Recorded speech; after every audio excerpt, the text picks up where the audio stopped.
Good morning. I'm going to get started in just a minute. Going to give everybody a second to get on if you are watching live. If you are watching live, if you're on one of the Facebook groups, you do need to give StreamYard permission to ask questions. But I'll kind of keep an eye on the Facebook groups to see if anybody is asking questions. But otherwise, I will try to answer questions at the end if we have enough time. I'm only doing this for 30 minutes. This is something I just kind of put together last time because a few people were asking about it. So I thought it might be helpful. But we are going to talk about creating a course website with WordPress. And if you're wondering why I'm the one doing this, I'm a WordPress developer. I have 28 years of experience with websites. I've been doing web development since 1995, and I've been using WordPress since I think 2010, I think 2011. It's been a while. I can't remember exactly, but been using it for quite some time. So I've got lots of experience with it. I've done course websites for clients before, and I've also done community websites and memberships and the whole wide range of other types of websites, everything from just really simple brochure sites all the way up to enterprise level websites for some very large clients. So got a wide range of experience there. And some of the things I'm going to recommend are, a lot of people think of WordPress as sort of the cheap solution. It's not necessarily always the case, but I'm going to try to give you a wide range of options when I make my recommendations. So why might you consider WordPress for your course? And I don't have a slideshow. Like I said, I kind of put this together last minute, but so I'm doing this off of my notes. But why would you consider using WordPress for your course website?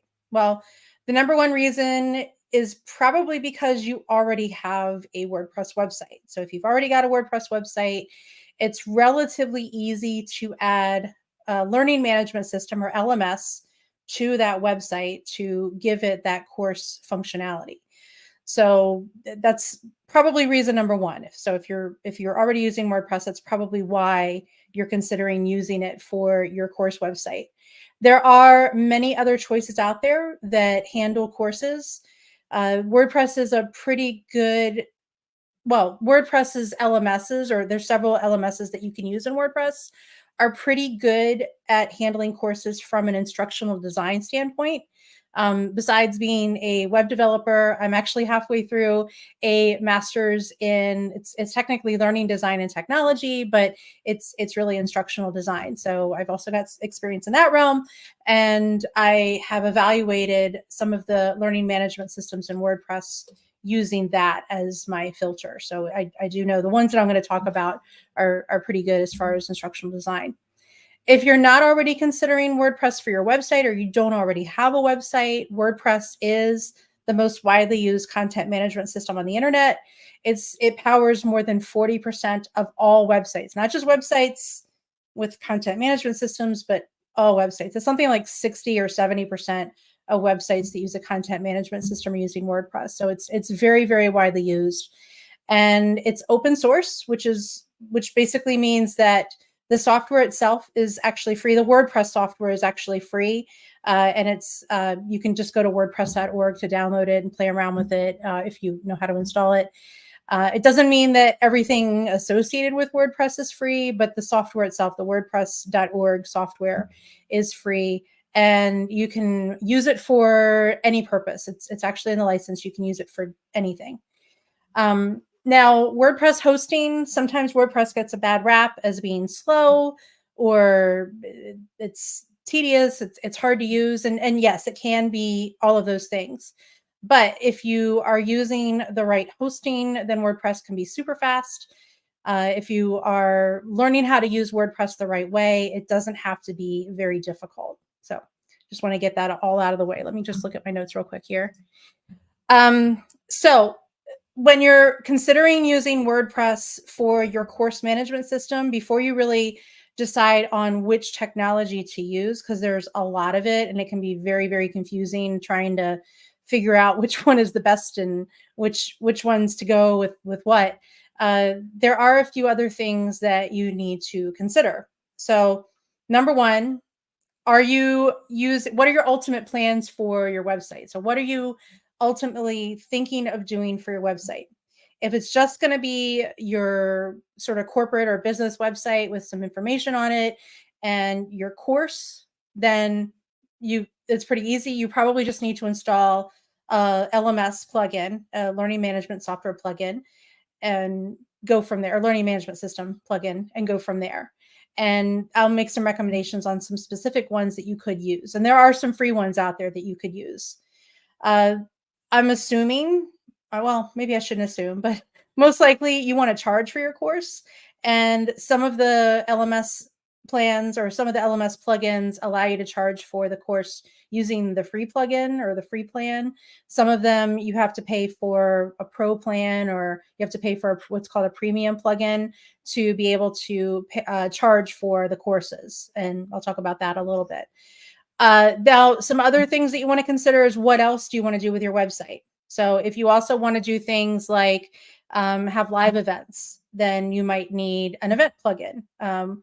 There's a couple that I use, and I can make some recommendations on that, but that's something that you might want to add as well. And you can sell tickets to those live events and get people to come into that, or you can have them for free and just have people RSVP. Like if you're using it as part of your funnel to bring in leads and you're going to give them a free course and then move them on to your paid course, that is something that you could do with some of these plugins. And again, there are free options, and then there are pro or premium options where you're going to have to pay for the plugin.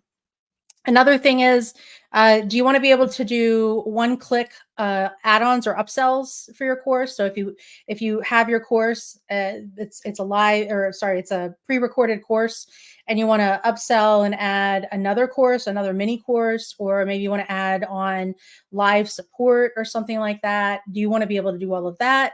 Then you might need to add another plugin or possibly use another system to be able to do that, to sell your courses and be able to do the upsells and add-ons and upgrades and things like that. You also need to consider if you wanted to have a membership as part of your website. So if you're doing courses, maybe I've got one website where I do mini courses and I add a new one every month, and I have a membership for that. So people can sign up and they can get that mini course every month, and they can still go back and look at the previously recorded mini courses. So that website has a membership to do that. And people just pay for the membership. They pay the $7 a month and they get those mini courses and whatever other resources I add to that website. So that's another thing to consider. Another one to consider is, do you want to have a community as part of your website? So a lot of people don't like to use Facebook. Some people are totally fine using Facebook or LinkedIn for their community, and that's totally fine. But some people don't like to do that because, as you may or may not know, Facebook is not yours. You don't own Facebook.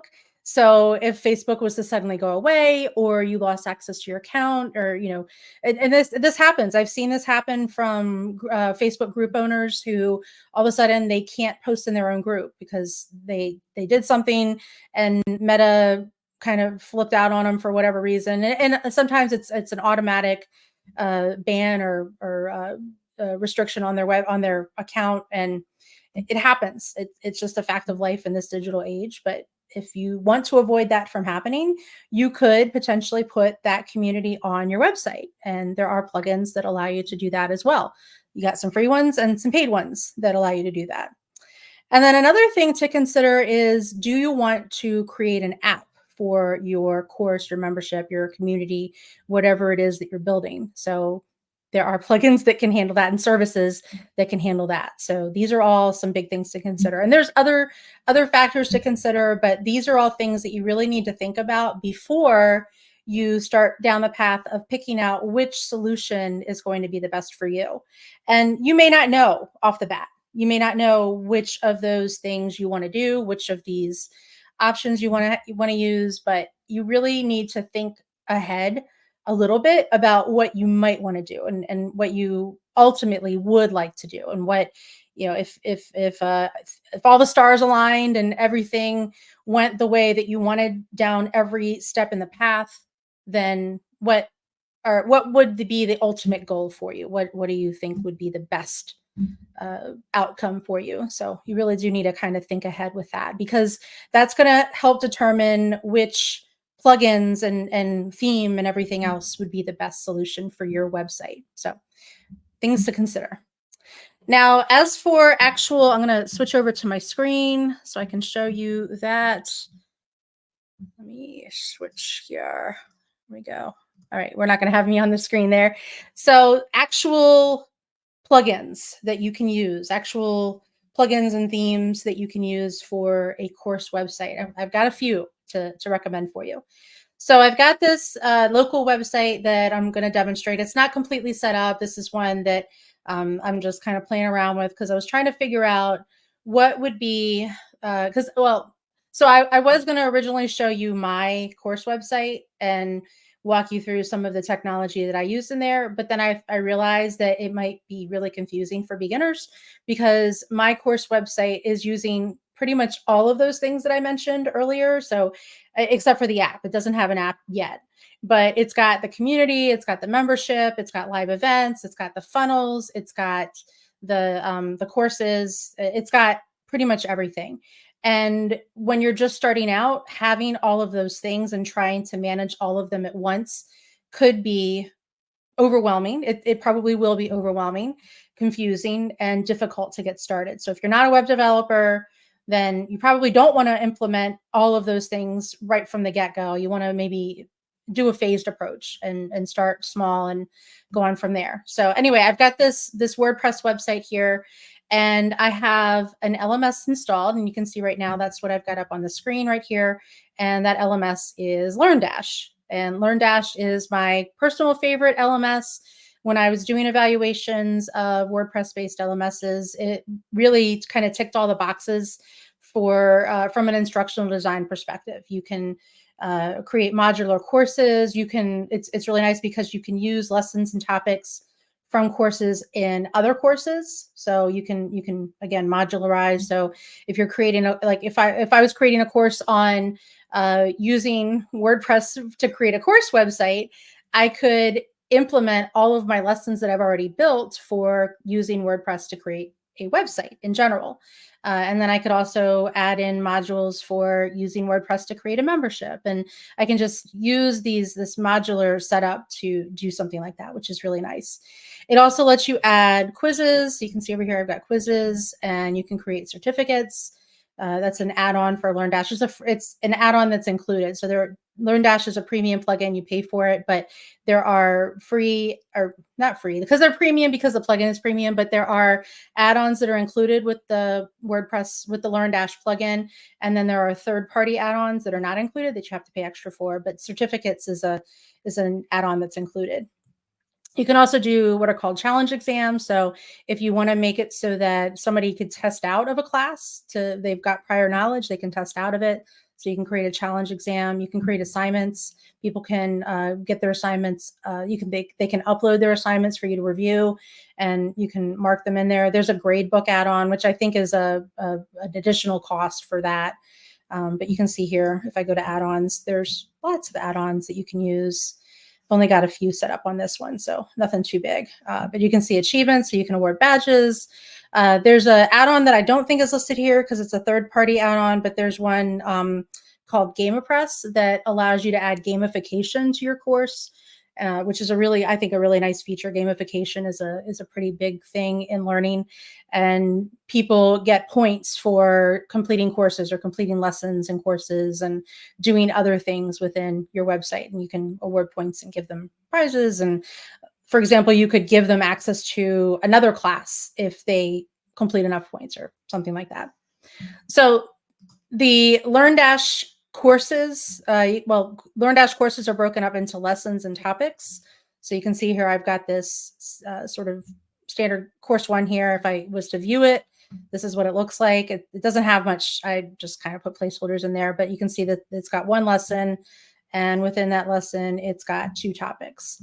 And then you can put any type of content within the lesson, and within the topics. Right now, I don't have any content in either of those or any of those, but you can add that. So if you wanted to add video content, you can. If you wanted to add text, images, whatever kind of content you want to add, you can do that. I personally use Vimeo for my video hosting. It's because it's got a lot of really good controls for privacy. You could put your videos on YouTube, although I believe with the YouTube terms of service that you can't put videos, or you're not supposed to put videos only behind a paywall.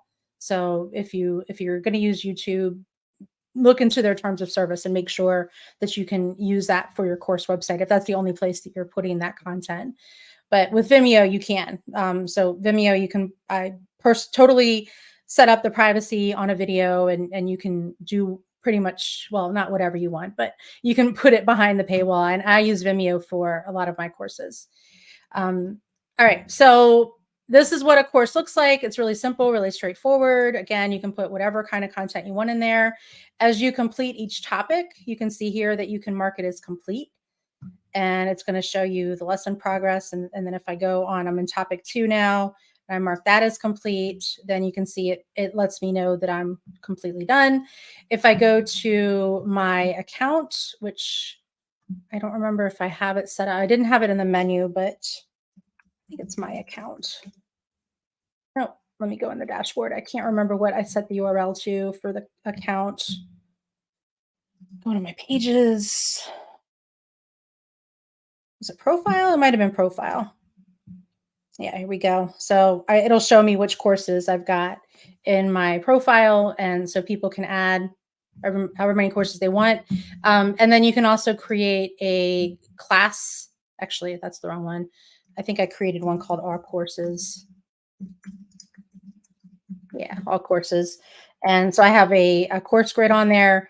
If I had set a featured image for the course, it would show up there. Right now it's just using the placeholder.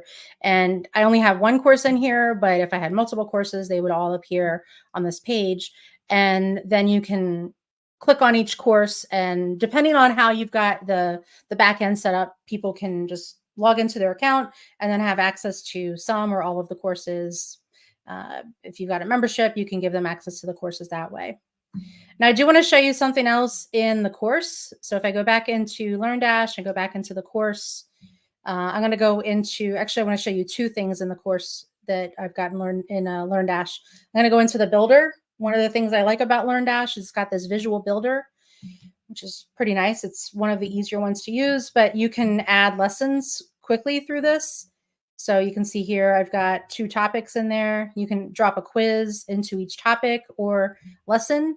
You can very easily add more topics. So if I wanted to add lesson 3, it doesn't let you add the content for the lesson as you're doing the builder, but you can create the outline. So if you've already got an outline for your course, you can go through and create the outline within LearnDash and then go through and add the content for each of the lessons. These are drag and drop. So if you change the order of your lessons, if all of a sudden it makes more sense to have lesson, oops, I put lesson 3. It should have been topic 3. It's very easy to change.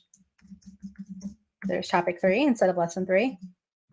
But you can very easily reorder these as needed. And again, you can add additional lessons. And then you can also create a final quiz or exam to complete the course. Another thing that we've got here in the course is the settings. And so right now this is set up so you can have, you have to buy it. So I've got it set up for $47 if somebody wants to buy it. And it's using the built-in PayPal. Actually, it's Stripe. I've got Stripe set up on this, but it's using the built-in Stripe credit card processing plugin to take those payments. So somebody can just pay for this course and start taking it right away. I don't have to manually add them to the course. They pay for it. It's automatically accessing it. You can create open courses where they don't have to register. They can just go to the course. This might be good for like a introductory course where you're kind of trying to kind of pull people in. Although free is probably better because it does require registration and enrollment. So you can at least capture that email address to get users in there. You can also create recurring courses. So this is kind of like creating a membership for the course. So this is a really simple way to create a membership. And so you set what the course price is, and then if you want to charge them, every month or every week or every year to keep access to the course, then they can do that. You can even give them trials if you wanted to. And then another option that you've got is this closed one. So this is what I usually use because my setup, like I said, is a little bit more complicated. But you can set up a e-commerce system. Like I use WooCommerce, which is the most popular e-commerce system for WordPress, and I sell the tickets through WooCommerce. And so if I click on closed, then I can add the URL to go to the product to add that product. You can also require courses before the course. So if you turn on the course prerequisites, then you can say the user has to select, they have to complete course A, course B, course C before they can take this course. And you can say any or all. And I've done that for some of my courses because I don't want somebody taking a course on how to audit their WordPress website before they know how to create their WordPress website, which is the course that I'm working on, is creating a WordPress website. And then you can also say when the course starts, when it ends. You can add a time element to it, and then you can also limit how many students are going to take the course at one time. Lots more to it. You can manually add users. So you can see right now, this is my course users, and I can assign the course to people. Right now, nobody's taking this course. This is a local course, local website. It's actually on my computer, and I can assign users to it as they sign up. So if I am talking with somebody and I say, hey, you should take this course, they're already signed up for another course on my website, I can assign it to them. It doesn't charge them when you sign that, but that's something that you can handle on the other end. So anyway, LearnDash, super, super helpful. Not the easiest, I will admit, it's not the easiest, but once you learn how to use it, it's got a lot of features. That's part of why it's not the easiest to get started with, because there is a lot to do. But once you have the basics down, it's pretty easy to start creating courses with it. Now, I do want to go into some specific technology before I finish. I'm just going to go through the technology very quickly. I've already talked about LearnDash, and this is LearnDash. This is their website. It's learndash.com. LearnDash is $199 a year, and you could, if you're just doing courses on your WordPress website, you could get away with just using LearnDash, and that's all you need is just LearnDash. Because as you saw, LearnDash allows you to create that reoccurring pricing. So if you wanted to have like a pseudo membership to a course, then you could do that. And that's the $199 a year. And so it can be relatively inexpensive. They do also have a MemberDash plugin. I have not used it, but if you really wanted to create a membership website, then MemberDash might be a good add-on for that. So you can see MemberDash is another $199 a year. So it would be $199 a year for LearnDash, and then MemberDash is another $199 a year. So you're paying about $400 a year. And again, these are annual prices. So you do need to pay for it every year, because one thing about WordPress is that you get frequent plugin updates, software updates that you do need to install on your website. And if you don't install them, then your website could be hacked, or it could crash. So you do need to install those updates, and that's what that $199 a year is getting you, is all of those updates. So you get updates, and also if you do have issues with your website, then you're going to get support. Now, another option that you've got if you're considering membership is MemberPress, which is at memberpress.com. And they have a basic plan, which is $179.50 a year right now. They say $359 a year. I think it's been $179.50 a year for a while. I don't think I've ever seen it at that price, but I don't know, maybe it is. And you can use it on one site. You can have unlimited members, and notice it says unlimited courses. So you could use, they do have a course extension. It's an add-on, and you can use that. So if you're going to have your courses behind a membership, this is really good. You can sell individual courses this way as well. You would just set up the access to the course as a membership and just sell it that way. And the membership, by the way, it can be a lifetime membership. So if you're selling your course and you want to give users lifetime access to it, you just sell the membership as a lifetime membership to that particular course. So MemberPress is really nice. I've used it on several sites, and it's very powerful. I would say it's my favorite membership plugin out there. So it's really good. Some other things that you might want to consider. I personally, I like to add my funnels for my personal website. It's Website Success Academy. I use funnels, and I have upsells and well, you can see here, one-click upsells, order bumps, and stuff like that. And this is a plugin that you can use with WordPress. It works specifically with the e-commerce plugin I mentioned earlier called WooCommerce. So you would need to make, if you remember the course, where you can set it to be closed. So you would need to make the access to the course be an e-commerce or a WooCommerce product, which is pretty easy to do. And then you would do the order bumps and the upsells with FunnelKit. Or sorry, I don't think I mentioned that, but this is FunnelKit. It's funnelkit.com, and you can get away with their $179.50. And again, I don't think I've ever seen it at that full price, but you need at least the plus for the one-click upsells. And so what that does is on the course checkout page, you'll have a checkbox or checkboxes if you want to have multiple upsells where somebody could add on something to the course. So I've done this where I sell a planner, and then if somebody wants to also sign up for the class, then they can just check on that one-click upsell and get the class as well. So this is a pretty good tool here. You can also use this as a CRM, a client relationship management database. And you can actually send emails from it. I don't necessarily recommend doing that. WordPress doesn't really handle emails very well, but it also integrates with other CRMs. Like I use ActiveCampaign, and it integrates pretty well with that. Because I'm using FunnelKit, and I do have a membership for my website, I'm also using WooCommerce subscriptions, which is $239 a year to handle the reoccurring payments, and then using WooCommerce memberships, which is $199 a year to handle the member access to the different parts of my website. So like I said, mine's a little more complicated. Going to go over just a couple of minutes here. Sorry about that. I think I'm going to go over 9:27. So I do want to also mention, because one of the complaints that I've heard a lot from people is WordPress is slow, and it can be, absolutely, totally can be. WordPress is usually slow because the hosting that you're on isn't good enough. It's not going to support the website the way that it needs to. WordPress is a resource-intensive program. It does require a decent amount of memory. It does require a decent amount of processing.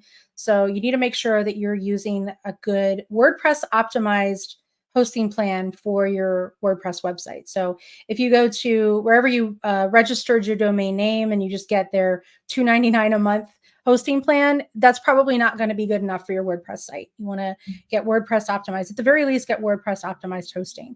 I personally don't have my domain registration and my web hosting at one place. I also don't have my email hosting at one place. So I use Namecheap for my domain names, and then I'll use a host, a WordPress host for my website, and then I use Google Workspace for my email. But there are lots of WordPress hosts that are out there. I've got a video, and actually I can't remember if it's live on YouTube or not yet, but if you check on my YouTube channel, it might be on there. I can't remember if I published it yet or not, but if it's not on there, it'll be in there within the next few weeks. I don't remember the schedule that I've got, but it compares some of the popular hosting plans, specifically the hosting plans that I've used, so I can make recommendations on them.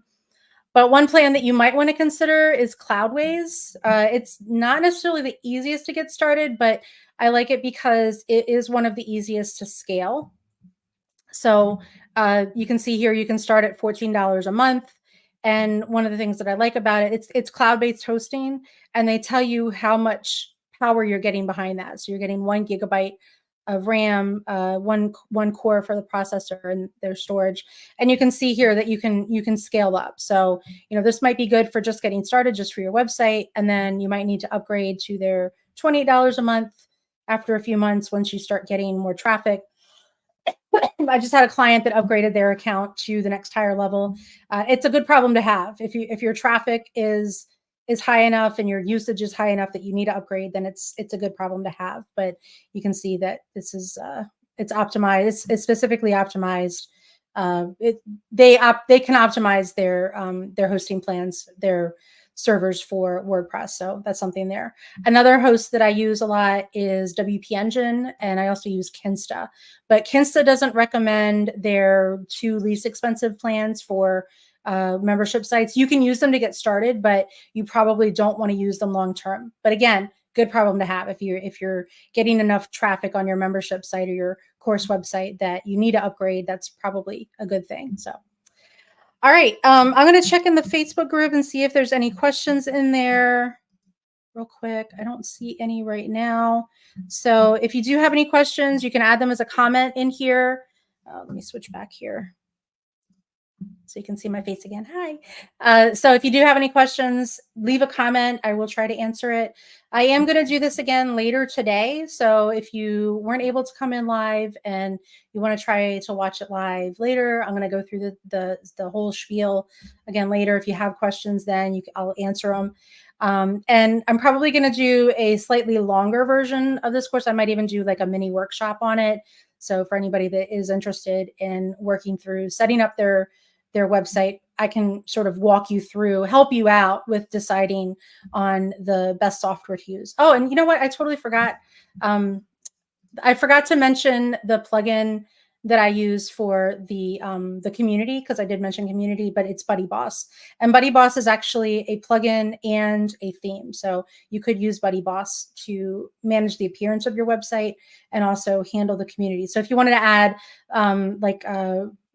forums, bulletin boards, what have you, Facebook type feeds, Facebook like feeds, then you could use Buddy Boss to do all that. So, all right, that's all I've got for right now. Again, if you have any questions, please ask them and I will be happy to answer them. I can't go probably into too much detail because I do this for a living. So if you want to set up a consult and talk through, then let me know and I'll be happy to talk with you. But otherwise, I will see you next time. Thanks for watching.